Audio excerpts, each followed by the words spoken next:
Hello दोस्तों, KLD classes में आप सभी का स्वागत है। आज हम बात करेंगे मेडिकल सेक्टर से जुड़ा एक इंपॉर्टेंट टॉपिक का नाम है आयुर्वेद वर्सेस एलोपैथी। ये क्या होता है, इसके बारे में हम डिटेल एनालिसिस तो करेंगे ही करेंगे। क्या समस्या आ रही है और लोगों को क्या फायदा मिलना चाहिए और किस प्रकार से इन सेक्टरों को सोचना चाहिए, चाहे वो एलोपैथी हो या आयुर्वेद हो या होम्योपैथी। ऐसे कई और चीजें होती हैं जिसके माध्यम से हम अपने शरीर को फिट रखते हैं। इनके बीच में काफी विवाद उस समय अधिक बढ़ गया जब पिछले महीने 20 नवंबर को भारत सरकार ने या केंद्र सरकार ने एक ऐसा नोटिफिकेशन जारी किया जिसके माध्यम से जो ऑपरेशन एलोपैथी के डॉक्टर किया करते थे, अब उन्हीं ऑपरेशनों में से 58 ऐसे ऑपरेशन होंगे जिनको आयुर्वेद के डॉक्टर भी करेंगे। तो इस पूरे विवाद को समझने के लिए हमें एक एक पॉइंट को क्लियर करना होगा। सबसे पहले हमें यह समझना होगा कि दुनिया भर में इलाज करने के कितने तरीके हैं। इलाज करने के अगर देखे जाए तो कुल मिला के 6 तरीके हैं, लेकिन मुख्यतः 3 तरीके यूज किए जाते हैं। जैसे सबसे पहला है एलोपैथी, जिसे हम अंग्रेजी दवा कहते हैं। कोई भी हमें बुखार भी होता है, सर्दी जुकाम हो गया, तो सबसे पहले हम मेडिकल स्टोर पे जाते हैं, तो उसे एलोपैथी कहते हैं। दूसरा होता है होम्योपैथी, जो मीठी गोली आती है, छोटी छोटी बंद डिब्बियों में आती है, उसे हम होम्योपैथी कहते हैं। और तीसरा होता है आयुर्वेद, जड़ी बूटी कूटने वाली, जो अभी भी कई ऐसी जो पेड़ पौधे होते हैं जिसके माध्यम से हमें कुछ भी होता है। और इसी प्रकार दुनिया की सबसे पुरानी चिकित्सा पद्धति में से एक है आयुर्वेद, लेकिन अभी भी इसको व्यापक विस्तार नहीं मिल पाया जिस तरह से पिछले 2600 सालों से हमारे सामने आया हुआ है। आयुर्वेद जो है ये 2 शब्दों से मिलकर बना हुआ है, जैसे आयुष प्लस वेद कहें या आयुर प्लस वेद कहें, दोनों का मतलब होता है आयुर्वेद, जिसका अगर हिंदी में देखा जाए इसका मतलब होता है जीवन विज्ञान, साइंस ऑफ लाइफ। इसलिए हम इसे ऋषि मुनियों की पद्धति भी कहते हैं। आयुर्वेद से सिर्फ रोगों का उपचार नहीं होता है। आप लोग जैसे दवा खाते हैं तो बुखार ठीक हो गया, चलिए अब दवा खाना बंद, लेकिन जो आयुर्वेद की जो दवाएं होती हैं वो सिर्फ रोगों को दूर करने के लिए नहीं खाई जाती हैं, बल्कि जो रोग हुआ है वो जड़ से खत्म हो जाए, इसके साथ ही और जो रोग होने वाले हैं वो भी खत्म हो जाए। इसके साथ हमें जीवन जीने के मूल्यों, स्वास्थ्य एवं जीवन जीने के संपूर्ण ज्ञान के बारे में हमें आयुर्वेद से जानकारी मिलती है। इसी प्रकार अगर आप होम्योपैथी को देखें तो इसका काम होता है कि रोगों को दूर करना। इस चिकित्सा विज्ञान के जो जनक हैं वो सैमुअल हैनीमैन थे। इन्होंने ही होम्योपैथी की जो दवा है उसके पूरी तरह से खोज की थी।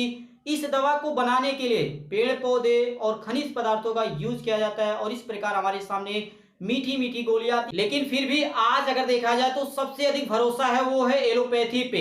एलोपैथी पे अगर देखा जाए तो इस तरह से ये जो पद्धति है ये शुरू से ही लेके आज तक सबसे अधिक विकसित मानी जा रही है, क्योंकि इसमें लगातार रिसर्च होते रहे और लोगों को भरोसा भी होता है कि इस दवा के माध्यम से हमारी जो बीमारी है वो पूरी तरह से ठीक हो जाएगी। और इस पद्धति का आगमन अगर भारत में देखा जाए तो वो ब्रिटिश शासन में अंग्रेजों के माध्यम से अंग्रेजी दवाई भारत में आए हुए थे। जहां तक इन पद्धतियों की बेस्टता की बात आती है कि कौन सबसे बेस्ट है, किस दवा का यूज करना चाहिए, अगर ये आप डिसाइड नहीं कर पा रहे हैं तो इस वीडियो को या इस कहानी को देखने के बाद आप पूरी तरह से डिसाइड कर पाएंगे कि आपको एलोपैथी की दवाई खानी चाहिए या होम्योपैथी की दवाई खानी चाहिए या इस तरह से आयुर्वेद की दवाई करानी चाहिए।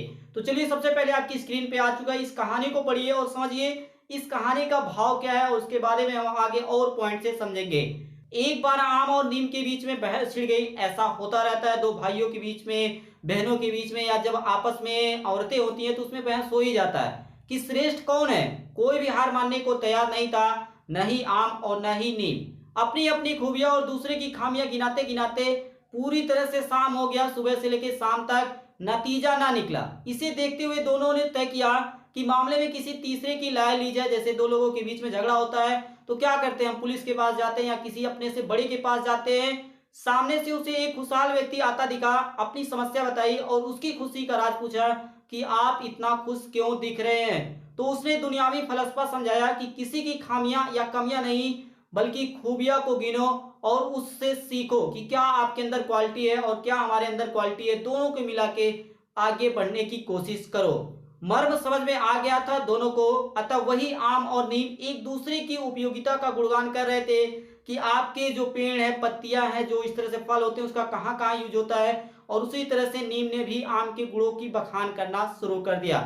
ऐसा ही हाल इस समय मेडिकल सेक्टर का भी है भारत में। चाहे वो एलोपैथी हो, होम्योपैथी हो या आयुर्वेद, सबकी अपनी अपनी उपयोगिता है, अपनी अपनी लिमिटेशन है। इसलिए हमें किसी एक को महत्व न देके सभी सेक्टरों को, सभी पद्धतियों को आगे बढ़ाना होगा, क्योंकि आज की जरूरत है। अगर मानव जीवन में आयुर्वेद बुनियाद है तो एलोपैथ उसी बुनियाद पर खड़ा छत है। अगर आप पाठ्यक्रम जब कोई भी सिलेबस करते हैं, चाहे आप एलोपैथी का कोर्स करें या आयुर्वेद के कोर्सेज करें, तो उसमें जो बेसिक पाठ्यक्रम होते हैं उसमें कोई भी अंतर नहीं है, सभी में वही समानताएं हैं। जैसे अगर मैं बात करूं हृदय को लेकर क्या पढ़ाया जाता है कि शरीर में रक्त परिसंचरण के लिए जिम्मेदार कौन होता है, तो वह हृदय होता है। उसी तरह से फेफड़े के बारे में पढ़ते हैं कि फेफड़े के माध्यम से ही ऑक्सीजन का संचरण होता है। तो ऐसे में दोनों में अंतर कहां पे रह गया, जहां पे हम बेसिक पॉइंट पढ़े हैं वही चीज इसमें भी पढ़ रहे हैं। तो ऐसे में जो ये इस तरह से जो विशेषज्ञ हैं या जो इनकी पूरी बोर्ड है वो आज अगर तुलना कर रही है या अंतर कर रही है कि आयुर्वेद जो है वो एलोपैथी की तुलना में बहुत ही पीछे है, तो ये पूरी तरह से बेवकूफी वाली बात होती है।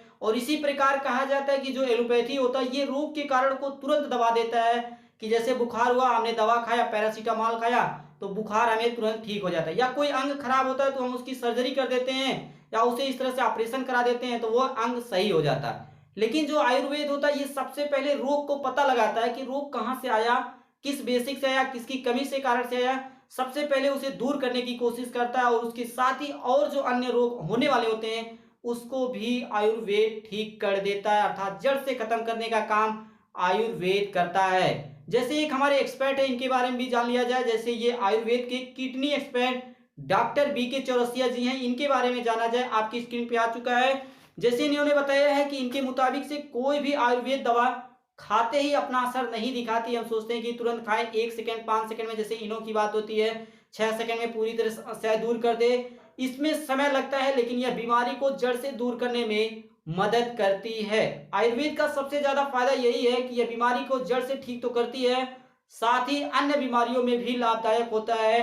पुराना से पुराना बीमारी भी आप आयुर्वेद के माध्यम से ठीक कर सकते हैं, साथ ही इसका कोई साइड इफेक्ट नहीं होता है। जबकि एलोपैथी जो दवाइयां होती है उसका हम यूज जितना करते हैं बीमारी तो ठीक हो जाती है लेकिन उसके कारण से कई और बीमारियां पैदा हो जाती है। इसका सबसे बड़ा एग्जाम्पल ये है कि व्यक्ति का किडनी फेल क्यों होता है। किडनी फेल होने का सबसे बड़ा कारण है कि हम बीपी की जो ब्लड प्रेशर होता है उसकी दवाई अधिक यूज करते हैं, या शुगर की जो समस्या आती है उसके लिए हम दवा का यूज करते हैं, जिसके कारण से धीरे धीरे जो हमारी किडनी होती है वो फेल हो जाती है।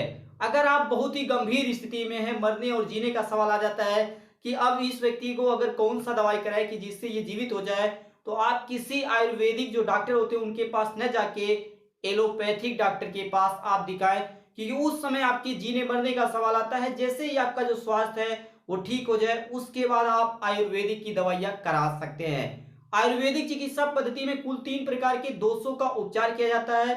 ये 3 दोष कौन कौन से हैं, जैसे पहला है वात दोष, दूसरा है पित्त दोष और तीसरा है कफ दोष।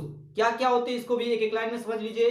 जैसे वात दोष के अंतर्गत कोशिकाओं का आगमन होता है या जो बेकार पदार्थ होते हैं उसका उत्सर्जन के बारे में, इसके बारे में यहाँ पे बताया जाता है। पित्त दोष में क्या होता है, जैसे शरीर का जो तापमान होता है, इसके साथ ही भूख हुआ, प्यास हुआ, इसका जो रिलेशन होता है, किसी को भूख ना आए या प्यास ना लगता हो या इस प्रकार की जो समस्या होती है उसको पित्त दोष के अंतर्गत रखा जाता है। वही जो कफ दोष है इसमें क्या होता है, जैसे पसीना बहुत ही अधिक आना या चिकनाई युक्त खाद्य पदार्थ, शरीर के अंग का सही से काम न करना, इन 3 कैटेगरियों के माध्यम से पता किया जाता है कि आपको आयुर्वेद की कौन सी दवाइयां या कितना डोज देना चाहिए। इसके साथ ही आप सभी ये पॉइंट सबसे इंपॉर्टेंट पॉइंट है, इसे ध्यान दीजिएगा कि एलोपैथी से बीमारी को सिर्फ कंट्रोल किया जाता है, ये कभी भी बीमारी को जड़ से खत्म नहीं करता है। इसके तहत केवल बीमारी के लक्षणों का इलाज किया जाता है, न कि बीमारी कहां से पैदा हुई है। जैसे बीपी हुआ, अस्थमा हुआ, डायबिटीज हुआ, जुकाम हुआ, इसलिए आपने डॉक्टरों से सुना होगा हर बार यही कहते हैं कि आपको आराम है या नहीं। वो कभी ये नहीं बात करते हैं कि ये बीमारी आपको जड़ से खत्म हो जाएगी। इसलिए आप ये समझिएगा कि एलोपैथी की जो दवाइयां होती है वो लक्षणों को दूर करने के लिए खत्म किया जाता है, न कि उसे जड़ से खत्म करने के लिए। यही अंतर होता है कि आपका आयुर्वेदिक की दवाइयां होती है जो जड़ से उस बीमारी को खत्म करती हैं, जबकि एलोपैथी जो होता है उससे सिर्फ आपको आराम दिया जाता है। इसलिए आप देखते होंगे कि जो ब्लड प्रेशर होता है वो 80 से 120 के बीच में नॉर्मल माना जाता है। उससे अगर कम हुआ, 80 से कम हुआ तब भी दिक्कत हुआ, 120 से अधिक हुआ तब भी आपको दिक्कत हो जाएगा। इसलिए समस्याएं आपको समझ में आ रही होंगी कि कहां पे दिक्कत आ रहा है, कि किस सेक्टर में लिमिटेशन है। मैंने शुरू में बताया था कि हर जो इस तरह से जो पद्धतियां हमारे सामने, चाहे वो होम्योपैथी हो या एलोपैथी हो या इस तरह से आयुर्वेदिक हो, सभी की एक तरह से जो क्वालिटी है उसी तरह से लिमिटेशन भी बनी हुई है। अब हम कुछ ऐसे देशों के बारे में जानेंगे कि जहां पे ऑपरेशन या जो अधिकार दिया गया है डॉक्टरों को कि कितने वर्ष तक आप पढ़ाई करते हैं, उसके साथ ही आपके कितने ईयर्स के ट्रेनिंग होंगे, उसके बाद आप ऑपरेशन या जो सर्जरी होता है वो कर पाएंगे। सबसे पहला नाम आता है देश अमेरिका का। यहाँ पे अगर आपको ऑपरेशन करना है या डॉक्टर के रूप में, तो कितने साल का क्या होना चाहिए? यहाँ पे 4 वर्ष की आपके पास मेडिकल डिग्री होनी चाहिए, इसके साथ ही 7 वर्ष का ट्रेनिंग। इस तरह से आप 11 साल में एक अच्छा डॉक्टर बन पाएंगे, जिसको अधिकार होगा कि वह किसी भी प्रकार का ऑपरेशन कर पाएगा।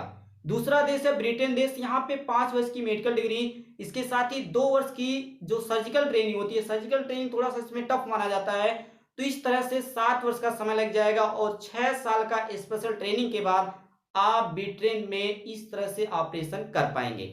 चाइना देश में बताया गया है कि यहाँ पे 3 से लेके 8 साल का आपके पास मेडिकल डिग्री होनी चाहिए, इसके साथ ही 5 साल का स्टैंडर्ड सर्जिकल ट्रेनिंग। देखिए लंबा लंबा समय लग रहा है, तभी जो डॉक्टर होते हैं, इसलिए देखा जाता है कि जो डॉक्टर होते हैं वो गवर्नमेंट सेक्टर में न जाके प्राइवेट सेक्टर में जाते हैं, क्योंकि उनको कम समय में इस तरह से ये मौके मिल जाते हैं। अर्थात चीन में सर्जरी के लिए करीब 8 से 13 वर्ष का इंतजार करना पड़ता है एक अच्छे डॉक्टर को। वहीं इंडिया में अगर मैं प्रेजेंट टाइम में बात करूं, तो प्रेजेंट टाइम में क्या चल रहा है, 5.5 साल के एमबीबीएस की कोर्स करिए, इसके साथ ही 3 साल का एमएस का डिग्री लीजिए और 3 वर्ष की स्पेशल ट्रेनिंग करिए। लेकिन अब आयुर्वेद के भी डॉक्टर इस तरह से ऑपरेशन कर सकते हैं जिस प्रकार से एलोपैथी के डॉक्टर करते हैं। इस पे कई प्रकार से प्रतिक्रियाएं, कई लोगों ने, कई जो संस्थाएं उन्होंने सपोर्ट किया, लेकिन कई लोगों ने इसका विरोध किया। सबसे पहला नाम आता है सीसीआईएम, जिसे हम भारतीय चिकित्सा केंद्रीय परिषद के नाम से जानते हैं। इनका कहना है कि डॉक्टर पिछले 25 वर्षों से, जो आयुर्वेदिक के जो डॉक्टर है वो पिछले 25 वर्षों से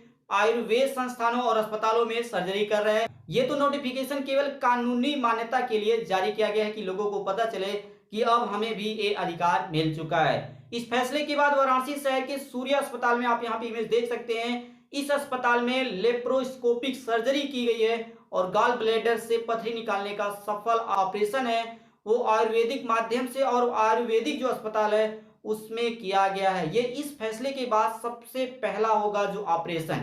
इसके पहले दिल्ली के प्राइवेट क्लिनिक में अपेंडिक्स और पाइल्स का ऑपरेशन भी आयुर्वेदिक पद्धति से किया जा चुका है, लेकिन इंडियन मेडिकल एसोसिएशन या आईएमए ने इस फैसले का विरोध किया। उन्होंने बताया कि ये एक तरह से चोर दरवाजे की तरह से एंट्री देने की बात हुई है और अगर ऐसा किया जाता है तो जो नीट के एग्जाम के स्टूडेंट होते हैं उनकी पूरी तरह से जो भविष्य होगा वो पूरी तरह से खराब हो जाएगा। इसलिए आईएमए ने सरकार को भी चेतावनी दी कि इस बिल को वापस लिया जाए। हर वीडियो की तरह भी इस वीडियो में हम बात करेंगे कि इसका सॉल्यूशन क्या है। यदि आयुर्वेद के डॉक्टर सर्जरी करने में सक्षम है तो वे सर्जरी करें। यदि कोई ये सोचता है कि जिन औजारों से सर्जरी की गई थी आयुर्वेदिक पद्धति में, या आज से 2600 साल पहले जब शुरुआत की गई थी, उन हथियारों से या उन औजारों से आज भी इस तरह से ऑपरेशन करे आयुर्वेदिक के डॉक्टर, तो ये पूरी तरह से बेवकूफी है। इसे इस तरह से भी माना जा सकता है कि यदि लोगों को आयुर्वेदिक पद्धति से फायदा नहीं मिलता है तो लोग खुद इस तरह से विरोध करेंगे और आयुर्वेदिक से इस तरह से उपचार न करा के वो एलोपैथिक या होम्योपैथिक से अपना इलाज कराएंगे। अगर आज आयुर्वेदिक के डॉक्टर एलोपैथिक पद्धति के नए औजारों का यूज कर रहे हैं तो कहीं ना कहीं जो एलोपैथी के जो डॉक्टर होते हैं वो आयुर्वेदिक के पद्धति का भी कहीं ना कहीं यूज करते हैं। इसका सबसे बड़ा एग्जाम्पल हमारे पास है एनल फेस्टुला, जिसे हम हिंदी में कहते हैं भकंदर। आप देखते होंगे कि कहीं पे जाते होंगे तो बड़ी बड़ी दीवारों पे लिखा जाता है कि इस तरह से संपर्क करें, ये फोन नंबर है, तो वो होता है भकंदर के। इसमें आयुर्वेद के क्षार सूत्र से फिस्टुला की सर्जरी करने में सफलता पाई जाती है। तो इस तरह से कहा जा सकता है कि एक दूसरे की अच्छी चीजों को अपनाने में कोई भी बात नहीं करना चाहिए, ना ही किसी का एक चीजों पे एकाधिकार होना ही चाहिए।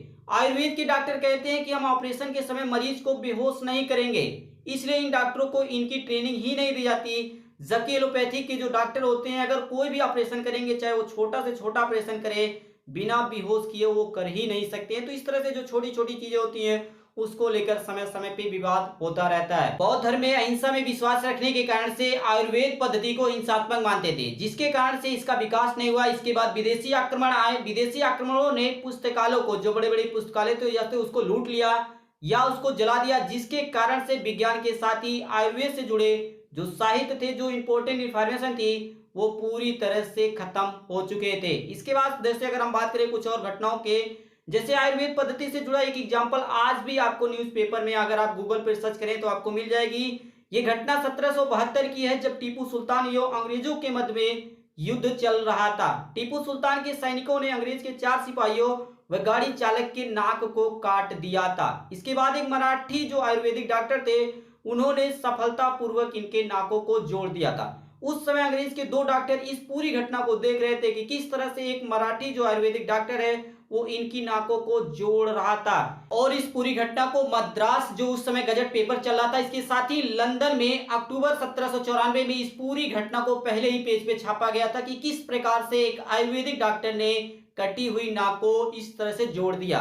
इसके महत्व को देखते हुए 1916 में मदन मोहन मालवीय ने वाराणसी में काशी हिंदू विश्वविद्यालय इस तरह से इसकी स्थापना की कि जिसके माध्यम से आयुर्वेदिक को बढ़ावा मिल पाए। महर्षि सुश्रुत ने सुश्रुत संहिता में अलग अलग तरह की 1100 बीमारियों के बारे में पूरी डिटेल एनालिसिस किया है। आज तो अलग अलग छोटी सी बीमारी होगी उसके लिए अलग डॉक्टर, उससे बड़ी हुई है या इस प्रकार से अलग अलग तरह से अलग अलग डॉक्टर मिलेंगे। लेकिन आप सभी याद करिए कि आज से 2600 साल पहले सिर्फ एक डॉक्टर था जो 1100 बीमारियों के बारे में पूरी तरह से जानकारी रखता था। और आज आप देखते होंगे कि जो प्लास्टिक सर्जरी मशीनों के माध्यम से किया जाता, उस समय हाथों से किया गया। और इस तरह से जो सुश्रुत है महर्षि, उनको प्लास्टिक सर्जरी का जनक माना जाता है। टूटी हुई हड्डियों को बिना एक्सरे के माध्यम से उस समय बताया जाता था कि आपकी हड्डी यहां से टूटी है और इस प्रकार से आप अपनी हड्डी को जोड़ सकते हैं। इसीलिए जो कहा जाता है कि भारत को एक विश्व गुरु तो ऐसे में नहीं बना हुआ है, इसी के लिए भारत ने बहुत ही अधिक मेहनत की है। इसके जो पूर्वज है, जो हमारे पूर्वज हुआ करते थे ऋषि मुनि, उन्होंने देश को बनाने के लिए हर प्रकार से मेहनत किया। तो ये थी हमारी पूरी आज की सबसे इंपॉर्टेंट इन्फॉर्मेशन कि किस तरह से जो देश में विवाद चल रहा है, एलोपैथी कह रहे हैं कि हमारा अधिकार अधिक होना चाहिए, तो वहीं आयुर्वेदिक कह रहे हैं कि हमारा अधिकार, जो हमारा अधिकार है वही हमें दे दीजिए, लेकिन फिर भी समस्याएं बनी हुई हैं। तो आपकी क्या राय है इस पूरे वीडियोस में? आप जरूर इस वीडियो को देखने के बाद बताइएगा कि क्या इसका बीच का समाधान हो सकता है और क्या तीनों को मिलके, जैसे जो होम्योपैथी है और आयुर्वेदिक और एलोपैथी, तीनों को मिलके इस तरह से, क्योंकि आज तीनों की जरूरत पूरे विश्व को। इसी प्रकार से बने रहिए और बने रहने के लिए आप सभी दोस्तों का के एलडी क्लासेस की ओर से धन्यवाद।